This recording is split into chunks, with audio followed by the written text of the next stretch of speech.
мэдээ эхлэж байна. Боловсрол соёлын шинжилх ухааны спортын яам 2019-с 2020 хичээлийн жилийн босгон дээр сургалтын хөтөлбөрийн хэрэгжилтэнд дэмжлэг үзүүлэх арга зүй сургалтыг 8-р сарын 15-наас 18-ны өдрүүдэд Улаанбаатарт зохион байгуулж байна. Тус сургалтын хүрээнд 40 сургагч багш хүрэлцэн ирж 1000 гаруй багш нарыг чад өгчүүлж байна. Сургуулийн өмнөх болон бага суурь бүрэн дунд боловсролын сургалтын хөтөлбөрийг цаг үеийн шаардлагад нийцүүлэн шинжилэн хөгжүүлж ирсэн. Сургалтын хөтөлбөрийг 1921 оноос 1940 он хүртэл 20 жилийн 1940-оос 1998 онд 10 жилийн 1998-аас 2014 онд дунджаар 4 жилийн давтамжтайгаар шинжилж ирсэн байдаг. Одоо мөрдөж байгаа бага боловсролын сургалтын хөтөлбөрийг 2014, суурь боловсролын хөтөлбөрийг 2015, бүрэн дунд боловсролын хөтөлбөрийг 2016 оноос батлан хэрэгжүүлж байна. Ерөнхий боловсролын сургалтын хөтөлбөрийг боловсруулан хэрэгжүүлж хөгжүүлж ирсэн түүхэн практикаас авч үзэхэд дэлхийн чиг хандлага манай орны бодитод түүхэн шаардлагаар сургалтын хөтөлбөрийг үе үе шинжилж ирсэн боловч аль нэг хөтөлбөрийг судалгааны үр дүн үндэслэн хэрэгжих явцад нь сайжруулалт хийж хэрэгжилтийг дэмжсэн тохиолдол байхгүй. Энэ удаагийн ажил нь хөтөлбөрт сайжруулалт хийсэн анхны туршлага болж байгаа юм а. Бага боловсролын бүх судлах тууны сургалтын хөтөлбөрийн агуулгыг нийт 1242 суралцгын зорилтоор тодорхойлж байсан бол сайжруулсан сургалтын хөтөлбөрт 755 болж дунджаар 35.5% буурсан байна. Энэ мэтчлийн суурь боловсролын агуулга 8.7, бүрэн дунд боловсролын агуулга 9.2%-аар тус буурсан. Сургалтын хөтөлбөрийн сайжруулалтын гол асуудал нь чанарын сайжруулалт юм. Чанарын сайжруулалтыг агуулгадах суралцгын зорилтын үндсэн шаардлага болсон. Төрх байдлыг гүйцэтгэл нөхцөл шалгуурыг тодорхой болгох замаар хэрэгжүүлсэн. Мөн энэ удаагийн сайжруулалт нь зөвхөн сургалтын хөтөлбөрийг сайжруулахаас гадна тэдгээрийг хэрэгжих нөхцөл боломжийг бий болгох, хэрэгжилтийг дэмжих талаар сургалт зохион байгуулж байгаа юм а. Сургуулийн өмнөх болон бага суурь бүрэн дунд боловсролын сургалтын хөтөлбөрийг 1921 оноос хойш 20 жилийн давтамжтайгаар сайжруулж өөрчилж ирсэн бол 1940 оноос хойш бол нэг 10 жилийн хугацааны давтамжтайгаар өөрчилсөн байдгийн. Сүүлийн жилүүдэд бол 4 жилийн хугацаатайгаар сургалтын хөтөлбөрийг сайжруулах ажлууд нэлээд хийгдсэн байдаг. Ерөнхий боловсролын сургалтын хөтөлбөрийг боловсруулан хөгжүүлж ирсэн ингээд түүхэн практикийг аваад үзэхлээр тухайн хөтөлбөрийг апдейт буюу сайжруулалт хийсэн түүх цогцоор нь харж хийсэн зүйл ер нь байдаггүй. Энэ удаагийн хөтөлбөрийн сайжруулалтын нэг онцлог юу гэхээр сургуулийн өмнөх болон ерөнхий боловсролын сургуулийн бүх шатны сургалтын хөтөлбөрийг цогцоор нь сайжруулалт хийснээр онцлог. Өөрөөр хэлбэл хамгийн гол зүйл юу гэж хэлэх гэж байна вэ гэхээр чанарын сайжруулалтыг хийснээрээ л онцлог. За энэ хүү чанарын сайжруулалтыг хийхдээ ямар арга замаар хийсэн бэ гэхээр агуулгын давхардлыг арилгах, за шилжүүлэх, залгамж холбоогийн тодорхой болгох, за хүндрэлийг нь арилгах, үйл үгийн томьёолыг таны мэдхийн доод түвшин, дээд түвшний үйл үгийг доод түвшин рүү шилжүүлэх зэргээр сайжруулалтыг хийсэн байгаа.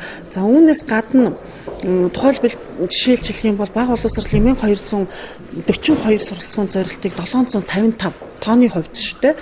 За суурь боловсролынхыг бол нэг 8.7%, бүрэн дунд боловсролынхыг 9.2%-аар агуулгыг бол бууруулсан ийм дүр зураг ажиглагдаж байгаа. За бас нэг зүйл юу вэ гэхээр энэ удаагийн сургалтанд сургуулийн бүх шатны албан тушаалтны өөрөөр хэлбэл багш, сургууль хүмүүжүүлэгчид, сургалтын менежер, захирал, боловсрол соёл урлагийн газар, за тухайн аймаг орон нутгийн мэргэжил сургалт үйлдвэрлэлийн төвийн ерөнхий эрдмийн багш нар, за тухайн орон нутагт ажил хайгч, идэвхтэй хайгч, иргэд чөлөөтэй оролцохоор онцлог байж байгаа. За дараагийн нэг зүйл юу вэ гэхээр Увс аймгийн сургалтын хөтөлбөрийн хэрэгжилтэд дэмжлэг үзүүлэх арга зүйн сургалтанд өчигдрийн байдлаар 999 багшийн ирсэн байдалтайгаар эхэлсэн. За эдгээр багш нарт сургалт явуулахаар Улаанбаатар хотоос 40 хүний бүрэлдэхүүнтэй баг судалгааны тус бүр дээр бол ажиллаж байна. Тийм ерөнхийдөө суралцгын зорилт гэдгийг бид нар юу гэж ойлгох вэ гэхээр агуулгыг нэгжилсэн бүтэц аахгүй юу? Тэгэхээр ерөөсөө суралцсан зорилт гэдгийг бол бид нар агуулга гэж ойлгох ёстой. За агуулга мэдээж бид нар тооны хувьд түрүү би хэлсэнтэй 1242 байсан юм 755 буурна гэдэг. Тооны хувьд ч гэсэн буурч байгаа юм чинь агуулга яах вэ? Дагаад бас бууж байгаа гэдэг дүр зургийг бас эндээс ойлгох ёстой манай ард иргэд бас. Тийм.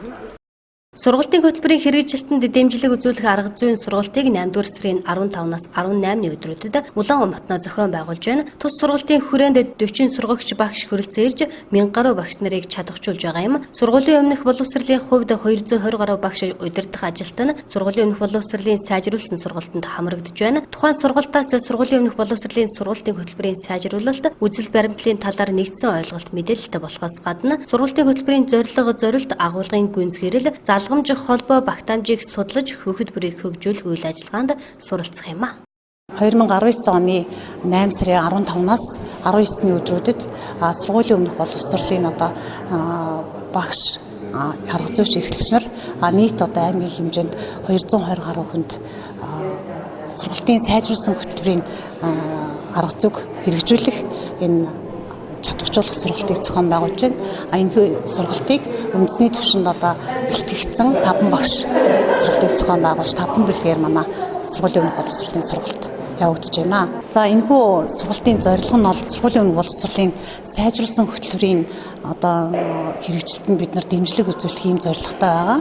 Хөтөлбөрөө багш нар маань яг хөтөлбөртөөгөө танилцаад өмнөх хөтөлбөртөөгөө харьцуулаад шинжилж үзээд ингээд энэ хөтөлбөрөө сайжруулсан хөтөлбөрийн өөрчлөлтүүдийг шинжилж чадж байгаараа онцлог давуу талтай байна.